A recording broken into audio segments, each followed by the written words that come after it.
ये वीडियो आपके द्वारा देखे गए सबसे महत्वपूर्ण वीडियो में से एक हो सकता है। मैं अतिशयोक्ति नहीं कर रहा हूं, ये देखते हुए कि हृदय रोग, विशेष रूप से कोरोनरी आर्टरी रोग, जो एथेरोस्क्लेरोसिस के कारण होता है, जो प्लेक का निर्माण, धमनियों का संकीर्ण होना और धमनियों का संकीर्ण होना है, जो दिल के दौरे की ओर ले जाता है। लेकिन केवल इतना ही नहीं, स्ट्रोक, डिमेंशिया, किडनी रोग, परिधीय संवहनी रोग, स्तंभन दोष आदि भी। यह देखते हुए कि यह मानव प्राणियों की मृत्यु का सबसे सामान्य कारण है, और इस वीडियो में मैं आपको वैज्ञानिक रूप से सिद्ध आहार पैटर्न बताऊंगा जो कोरोनरी आर्टरी रोग को रोकने और यहां तक कि उलटने में मदद करेगा। ऐसे आहार पैटर्न जो रक्त वाहिकाओं के भीतर प्लेक के आकार को कम करने के लिए दिखाए गए हैं। यह आपके द्वारा देखे गए सबसे महत्वपूर्ण वीडियो में से एक हो सकता है। तो कृपया ध्यान दें, वीडियो को अंत तक देखें। सुनिश्चित करें कि आप इस वीडियो को किसी भी व्यक्ति के साथ साझा करें जिसे इस सलाह की आवश्यकता हो सकती है। मैं 6 अध्ययनों के माध्यम से जाऊंगा। यह कालानुक्रमिक क्रम में होगा, इसलिए मैं पहले पुराने अध्ययन से शुरू करूंगा, फिर नए अध्ययनों की ओर बढ़ूंगा। और यह वीडियो यह दिखाने के लिए एक अच्छा उदाहरण भी होगा कि विज्ञान कैसे विकसित होता है, कैसे हमारे पास 80 और 90 के दशक में हृदय स्वस्थ आहार का एक निश्चित दृष्टिकोण था, और जैसे जैसे विज्ञान विकसित हुआ वह कैसे बदल गया। और यह समझना महत्वपूर्ण है कि विज्ञान हमेशा विकसित हो रहा है, लेकिन अंततः विज्ञान वह है जिसे हम तथ्य के रूप में निर्धारित कर सकते हैं। बाकी सब कुछ विश्वास है। आज मैं आहार के बारे में जो कुछ भी कह सकता हूं, वह आपके द्वारा पहले सुनी गई बातों का खंडन कर सकता है। उदाहरण के लिए, आप मान सकते हैं कि घी जैसे संतृप्त वसा आपके लिए स्वस्थ है। यही आपको बताया गया है, यही आपने सुना है। हालांकि अगर विज्ञान उससे मेल नहीं खाता है, तो वह विश्वास वही है जो मैंने कहा, एक विश्वास। ये एक तथ्य नहीं है। उस विश्वास को तथ्यात्मक बनाने के लिए उसे वैज्ञानिक अनुसंधान का समर्थन होना चाहिए। तो वीडियो शुरू करने से पहले मैं घी प्रेमियों और मक्खन प्रेमियों से कहना चाहूंगा, अगर आप विरोधाभासी दावों के साथ टिप्पणी अनुभाग को भरने की योजना बना रहे हैं, तो कृपया सुनिश्चित करें कि आप सबूत साझा करें, आप विज्ञान साझा करें। सिर्फ वही साझा न करें जो आप मानते हैं। अपने दावों का समर्थन करने के लिए कोई भी वैज्ञानिक प्रमाण साझा करें। एक बात जो मैं इंगित करना चाहता हूं, 6 अध्ययनों में से जिन पर मैं चर्चा करूंगा, प्लेसबो बनाम परीक्षण समूह के प्रभाव की तुलना करने के 3 तरीके हैं। उन्होंने या तो कोरोनरी एंजियोग्राफी से पहले और बाद में किया, जो कोरोनरी आर्टरी के माध्यम से एक डाई परीक्षण है, जो हृदय की धमनी है, जिसे अक्सर एंजियोग्राम कहा जाता है। दूसरा परीक्षण जो उन्होंने किया वह कैरोटिड अल्ट्रासाउंड था, जो आपकी गर्दन में रक्त वाहिका का अल्ट्रासाउंड डॉपलर है। और तीसरा परीक्षण जो उन्होंने किया वह सीटी कोरोनरी एंजियोग्राम था। यह 6 अध्ययनों में से पहला है जिसे हम देखेंगे, 1990 का लाइफस्टाइल हार्ट ट्रायल। इसमें 48 प्रतिभागी थे जिनमें स्थापित कोरोनरी आर्टरी रोग था। उनके पास एंजियोग्राफिक रूप से दस्तावेजित प्लेक था। यह एक 5 साल का अध्ययन था, और 5 साल के अंत में अध्ययन के सभी पूर्णकर्ता पुरुष थे। तो यह अध्ययन की एक संभावित कमी है। हृदय रोग के लिए अधिकांश अध्ययन में ज्यादातर पुरुष होते हैं, क्योंकि पुरुषों में महिलाओं की तुलना में पहले हृदय रोग होता है। इस मामले में हस्तक्षेप एक बहुत कम वसा वाला शाकाहारी आहार था। केवल 8% कैलोरी आहार वसा से थी। उन्हें अधिक फल, सब्जियां, साबुत अनाज, फलियां और सोया लेने के लिए प्रोत्साहित किया गया। उन्हें अंडे की सफेदी और बिना वसा वाले डेयरी की अनुमति थी।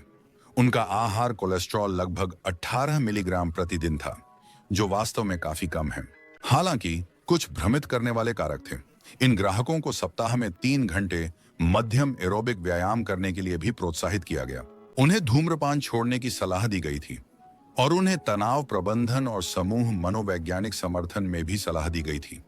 तो इन सभी भ्रमित करने वाले कारकों के अलावा आहार के परिणामों में भी भूमिका निभा सकते हैं।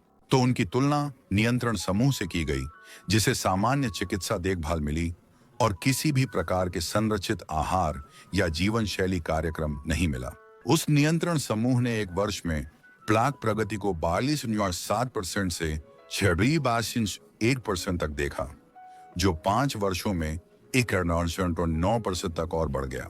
इसके विपरीत जीवन शैली और आहार समूह ने 52% में प्लेक का उलट देखा। औसत स्टेनोसिस 40% से घटकर 27.8% हो गया, और यहां तक कि गंभीर स्टेनोसिस जो 168% था घटकर 55.8% हो गया। और यहां तक कि 5 वर्षों में प्लाक का निरंतर प्रतिगमन हुआ जो 87% तक नीचे चला गया। हस्तक्षेप समूह में 5 वर्षों में 60% कम हृदय संबंधी घटनाएं भी थीं।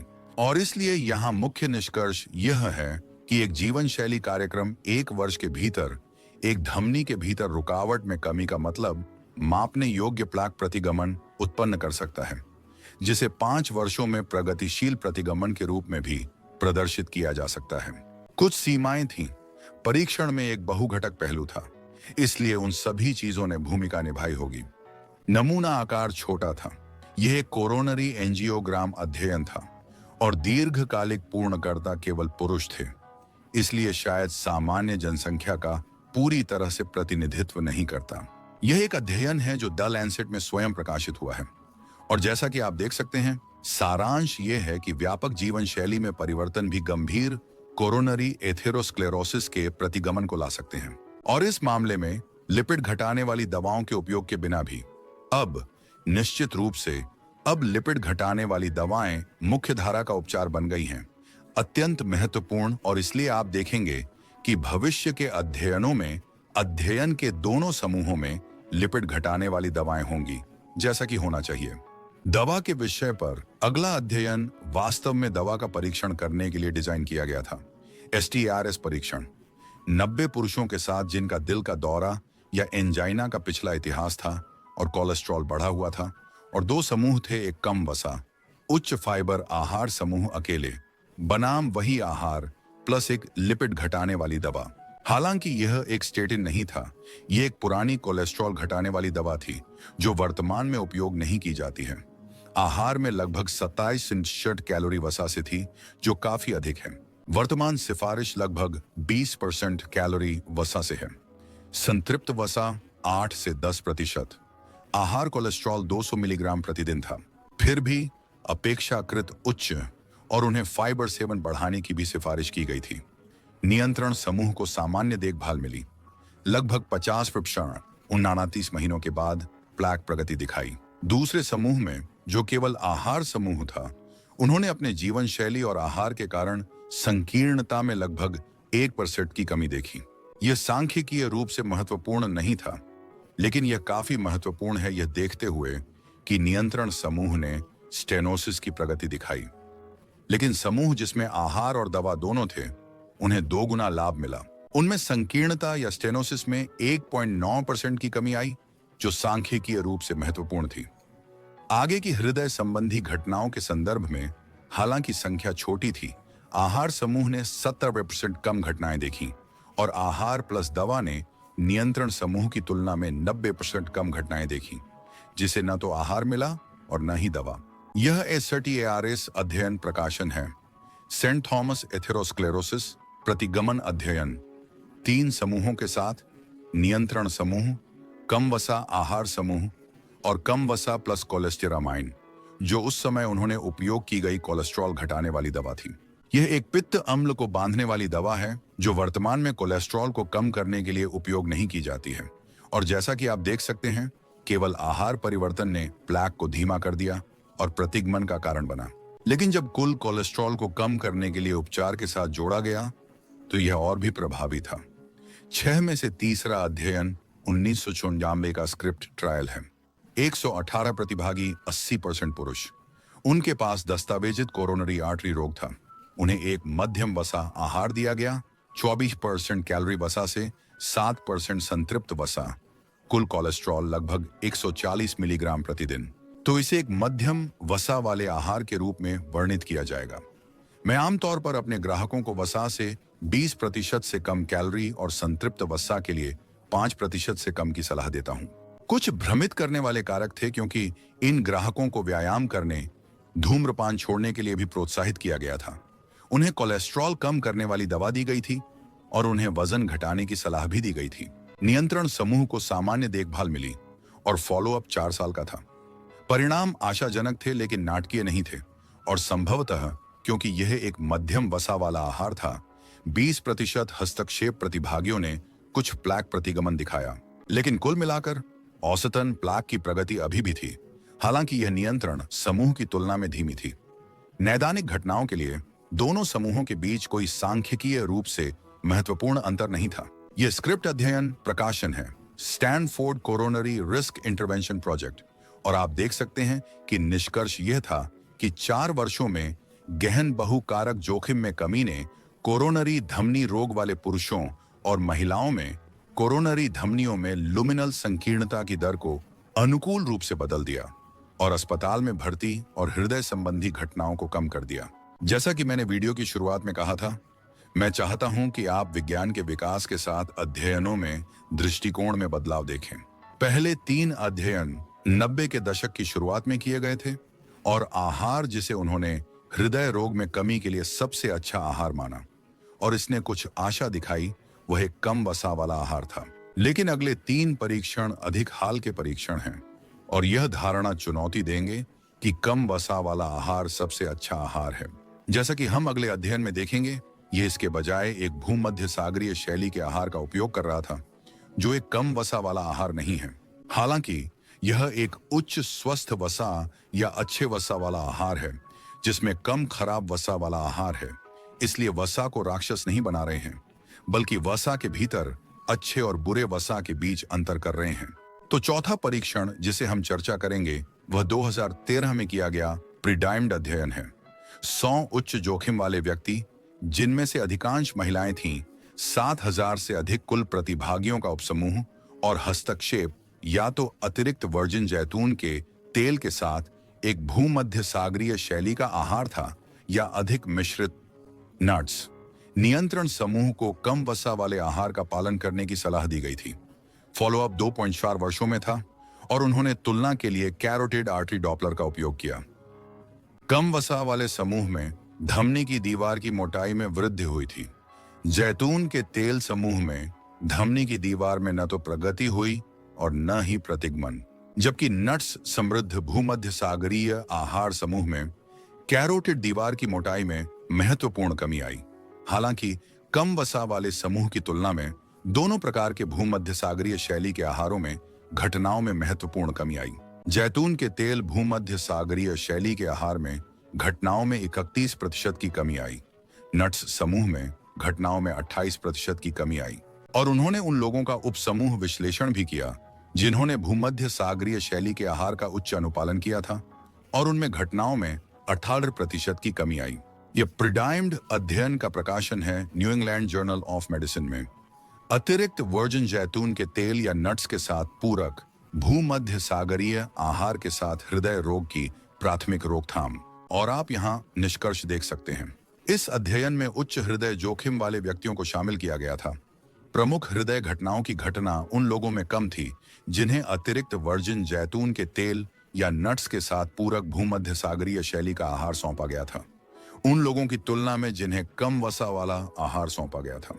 जैसा कि आप देख सकते हैं, 90 के दशक में कम वसा वाला आहार पसंदीदा आहार था, लेकिन अब इसे भूमध्य सागरीय शैली के आहार द्वारा प्रतिस्थापित कर दिया गया है। और अब हम 2 और अध्ययन देखेंगे और 5वां अध्ययन जिसे हम देखेंगे वह 2021 का कार्डियोप्रेव अध्ययन है। इसमें 1000 प्रतिभागी थे, जिनमें से 80% पुरुष थे। उनके पास स्थापित कोरोनरी धमनी रोग था। वे सभी दवा पर थे क्योंकि इस समय तक दवा मानक देखभाल थी। लेकिन हस्तक्षेप यह था कि एक समूह को भूमध्य सागरीय शैली का आहार मिला, जिसमें 40% कैलोरी वसा से थी, लेकिन ज्यादातर स्वस्थ वसा, जैतून का तेल, नट्स, मछली में उच्च और 10% से कम संतृप्त वसा। इसके विपरीत नियंत्रण समूह ने भूमध्य सागरीय शैली का आहार नहीं अपनाया। उनके पास लगभग 32% कैलोरी वसा से थी, लेकिन जरूरी नहीं कि अच्छी वसा। फॉलो अप 5 साल और 7 साल में था। इस अध्ययन ने भी कैरोटिड आर्टरी डॉपलर का उपयोग किया। नियंत्रण समूह में कोई महत्वपूर्ण परिवर्तन नहीं था, जबकि भूमध्य सागरीय आहार समूह में 5 वर्षों में कैरोटिड दीवार की मोटाई में 13% की कमी आई और 7 वर्षों में और कमी आई। इसके अलावा भूमध्य सागरीय आहार समूह में घटनाओं में कुल मिलाकर 28% की कमी आई और जिन लोगों ने उच्च अनुपालन किया उनमें घटनाओं में 40% की कमी आई। बेशक याद रखें कि दोनों समूह दवा ले रहे थे क्योंकि वह मानक देखभाल थी। यह कॉर्डियोप्रेव अध्ययन का प्रकाशन है द लैंसेट में। हृदय रोग की दीर्घकालिक द्वितीयक रोकथाम भूमध्य सागरीय आहार बनाम कम वसा वाले आहार के साथ यादृच्छिक नियंत्रित परीक्षण। और आप यहां परिणाम देख सकते हैं। मुख्य हृदय घटनाओं को रोकने में भूमध्य सागरीय आहार कम वसा वाले आहार से श्रेष्ठ था। और छठा अध्ययन जिसे हम आज चर्चा करेंगे वह 2021 का डिस्को ट्रायल है।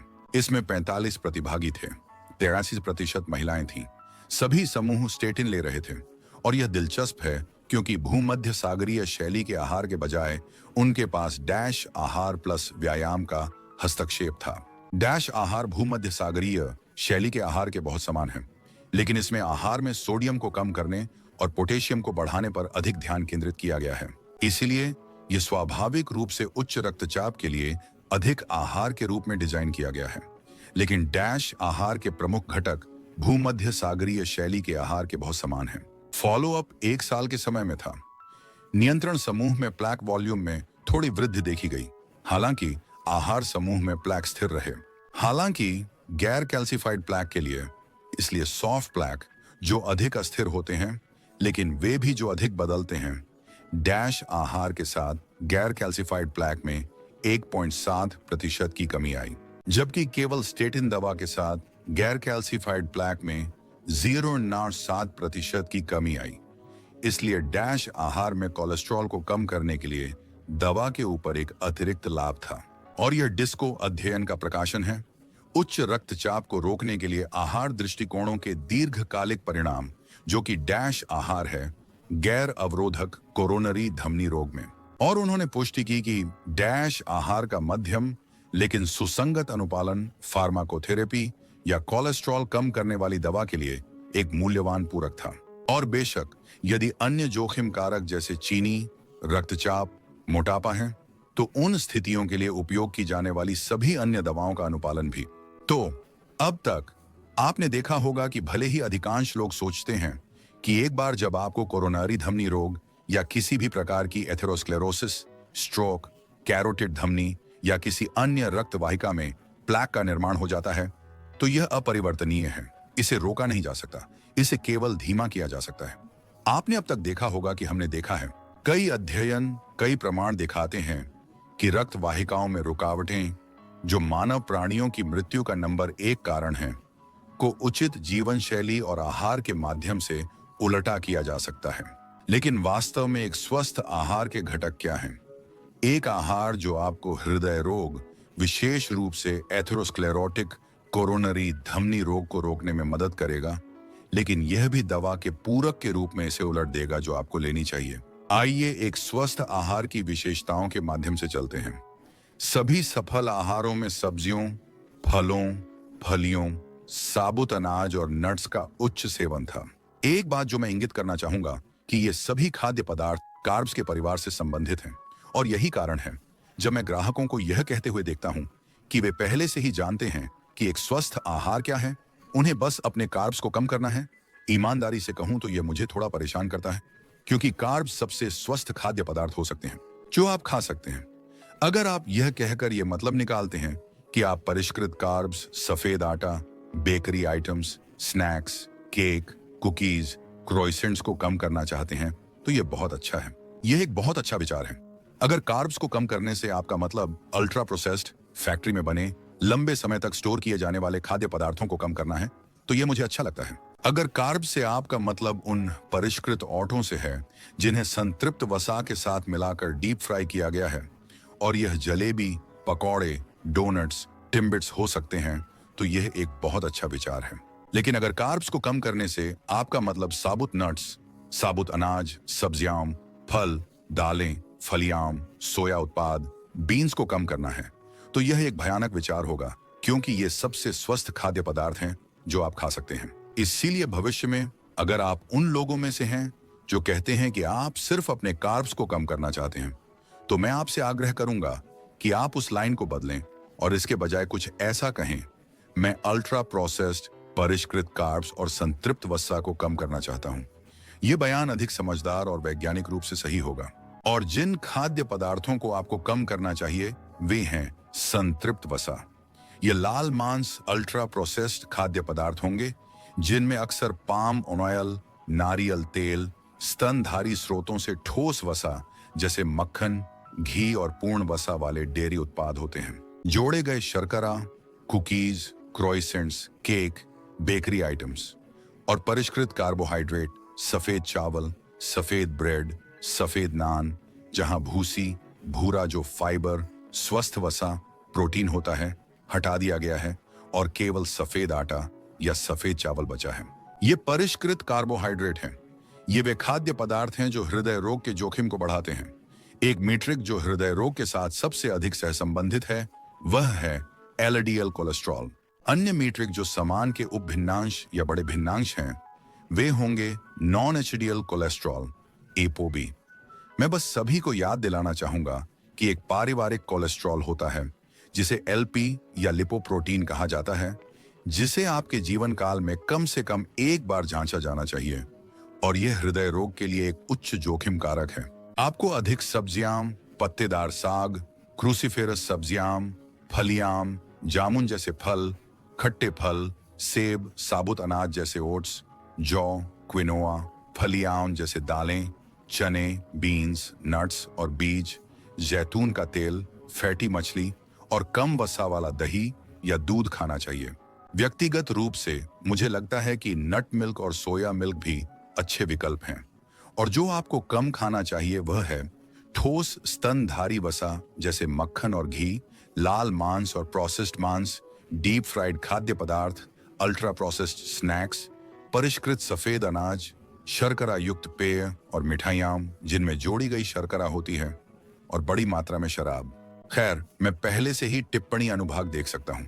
आप में से कई मक्खन प्रेमी और घी प्रेमी टिप्पणी अनुभाग में होंगे जो मुझे याद दिलाएंगे कि किसी ने आपसे कहा था, आपने कहीं सुना था कि घी आपके लिए अच्छा है, मक्खन आपके लिए अच्छा है। शायद किसी बाबा ने आपको यह बताया होगा।